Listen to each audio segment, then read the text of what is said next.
नमस्कार, मैं हूं रविंद्र जैन और आप देखना शुरू कर चुके हैं सबकी खबर। मध्य प्रदेश में पेपर लीक को लेकर जो खबर आ रही है वो बहुत चौंकाने वाली है।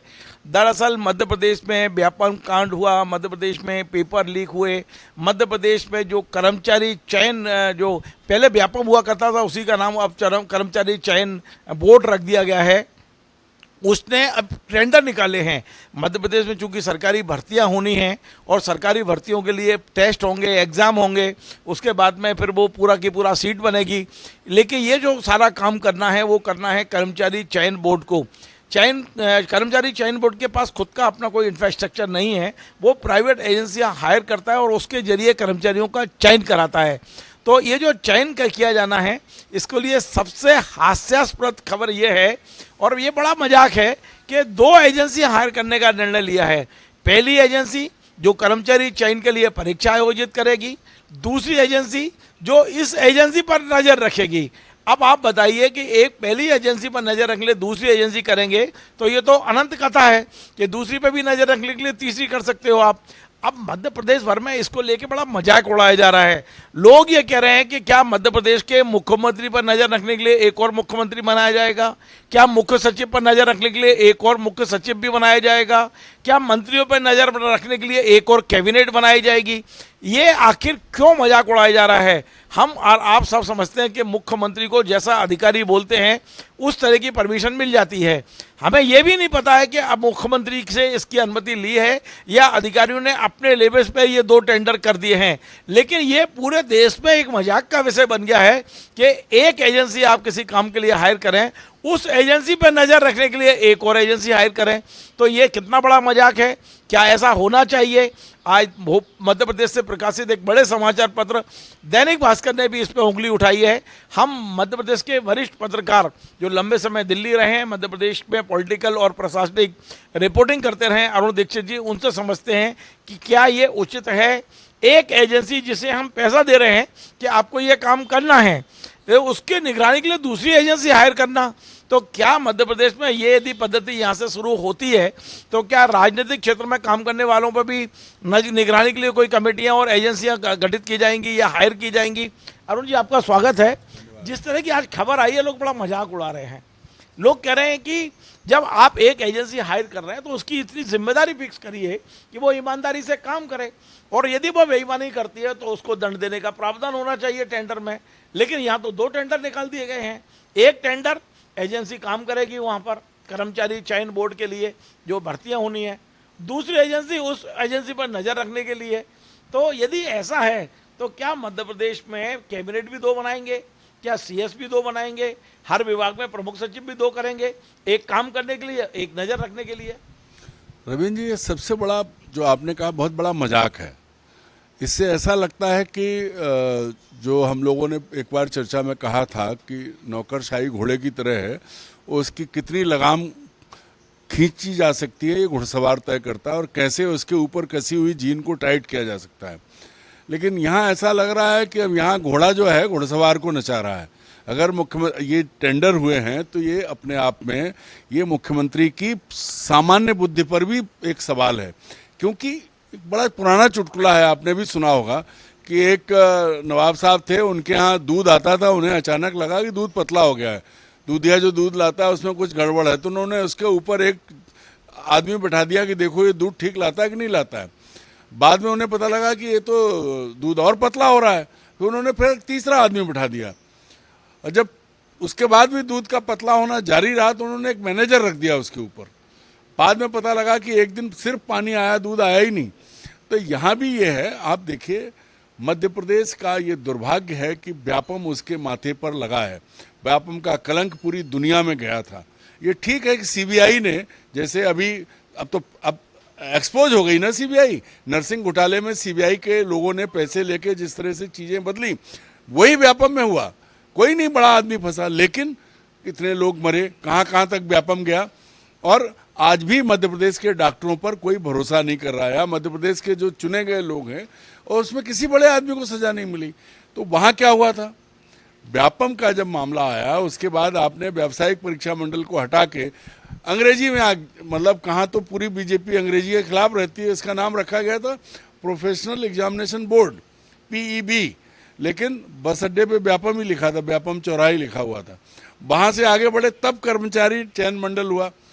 लेकिन सवाल जो आपने उठाया वो ये है कि सरकार, ये शर्मनाक है कि सरकार इतना बंदोबस्त नहीं कर सकती कि एक एजेंसी जिसको एम्प्लॉय करे उसकी चारों तरफ से नकेल कसी रहे, इस तरह के कानून बनाए जाएं, उस तरह की व्यवस्था हो। लेकिन ये हो भी कैसे? अब आप देश में देख लीजिए, नीट का हुआ है और दूसरे जो एग्ज़ाम हुए जिनको लेकर के इतना बड़ा हंगामा चल रहा है, सब हर जगह ये देश का दुर्भाग्य है कि बीजेपी की सरकारों में सबसे ज़्यादा पर्चे उजागर हो रहे हैं, लीक हो रहे हैं, सबसे ज़्यादा परीक्षाओं के घपले हो रहे हैं और इस पर कोई नहीं बोल रहा है। हर बात पे अपनी जवान चलाने वाले नेता भी चुप बैठे हैं। और तो और नरेंद्र मोदी जी का तो एक रिकॉर्ड है कि जो गंभीर मुद्दा है उस पर वो कभी नहीं बोलते, ना वो मणिपुर पे बोले, ना वो चीन पर बोले, ना ऐसे घपलों पे बोल रहे हैं। तो यहाँ सबसे पहले तो ये देखा जाना चाहिए कि इतना शानदार सुझाव देने वाला, क्योंकि ये सरकार वसूलेगी कहाँ से? अभी थोड़े दिन पहले ही हम लोगों ने अखबार में पढ़ा था कि एग्ज़ाम के नाम पर जितना खरीदा वसूला गया लोगों से उसका आधा खर्च किया। तो मतलब जो बेचारे एग्ज़ाम दे रहे हैं, जो तैयारी कर रहे हैं, उनसे सरकार वसूल रही है, उनको भी नहीं बख्श रही है। तो अब यहाँ जब अगर आप दो एजेंसियाँ एम्प्लॉय करोगे तो पैसा कैसे वसूला जाएगा? कौन देगा? सरकार के खर्चे में चलेगा ये तो भरेगा कौन? सरकारी खजाने का पैसा किसका है? कोई नेता अपने घर से नहीं लाता है, तो सरकार का पैसा जो है वो जनता का पैसा है। अरुण जी, यही सब चलता रहा तो एक मैं कल्पना कर रहा हूँ, इसको आप मजाक भी कह सकते हो, मुझे भी मजाक का पात्र बना सकते हो, कि क्या मध्य प्रदेश में ये पैटर्न यदि लागू होता है तो सरकार में बैठे हुए लोगों को निगरानी के लिए भी दो पद बनाए जाना चाहिए। एक प्रमुख सचिव होगा तो क्या एक और प्रमुख सचिव उस विभाग में बैठाना चाहिए, एक काम करने के लिए, एक निगरानी रखने के लिए।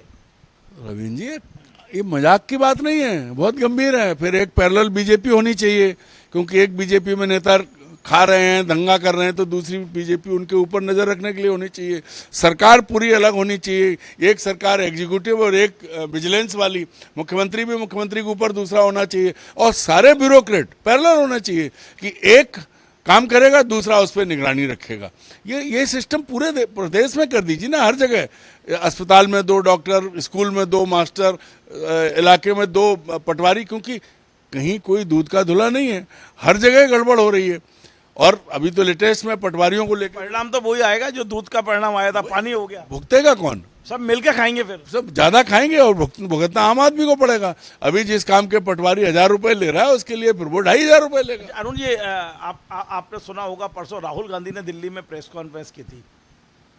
उन्होंने कहा था कि मध्य प्रदेश में ये प्रयोग हुआ था व्यापम के जरिए, बाद में सेम वारदातें गुजरात और राजस्थान में हुई और अब पूरे देश भर में हो रही है। तो उनका कहना था कि मध्य प्रदेश का व्यापम तो एक प्रयोग था जिस प्रयोग को देश भर में लागू कर दिया। अब मध्य प्रदेश में यह नया प्रयोग हो गया कि एक काम करेगा, एक निगरानी करेगा। तो क्या ये प्रयोग भी धीरे धीरे अन्य राज्यों में पहुंचते हुए और केंद्र तक पहुंचेगा क्या? देखिए रवीन जी, बहुत गंभीर बात कही थी राहुल गांधी ने। सबसे बुरी बात क्या है कि पूरे देश में जहां देखिए, जो परीक्षाएं जिनके लिए नीट की परीक्षा हो, नेट यूजीसी हो, सब जगह बच्चे तैयारियां करते हैं। और ये आज पूरे देश में ये बात आ रही है।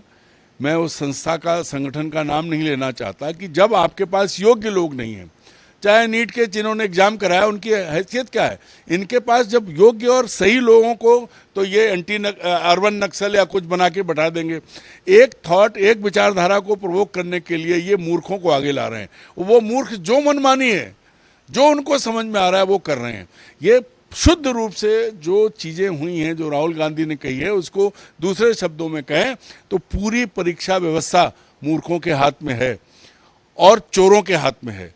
मैं जिम्मेदारी के साथ कह रहा हूँ, चोरों के हाथ में है, क्योंकि पर्चे ब्लैक में बेचे गए, अरबों रुपए कमा लिए, कोई नहीं पकड़ा गया है। जो यहाँ होना चाहिए दरअसल क्या है कि जब एक विचारधारा में आप चलते हैं और एक, जैसे तांगे का घोड़ा और तेली का कोल्हू का बैल जो होता है उसके आंख पे पट्टी बांध देते हैं, सामने देखता है। इसी तरह से एक संगठन विशेष में जब वो अपने लोगों को तैयार करता है तो उनका दिमाग निकाल लेता है और विचारधारा बैठा देता है। ये अलग बात है, अब उसमें से भी कुछ होने लगा है कि लोग विद्रोह कर रहे हैं, और जिन्होंने विद्रोह किया तो नाम किसके लेंगे, सब जानते हैं, बहुत बड़े बड़े लोग हैं। तो वहाँ अब आपके पास योग्य लोग तो हैं नहीं।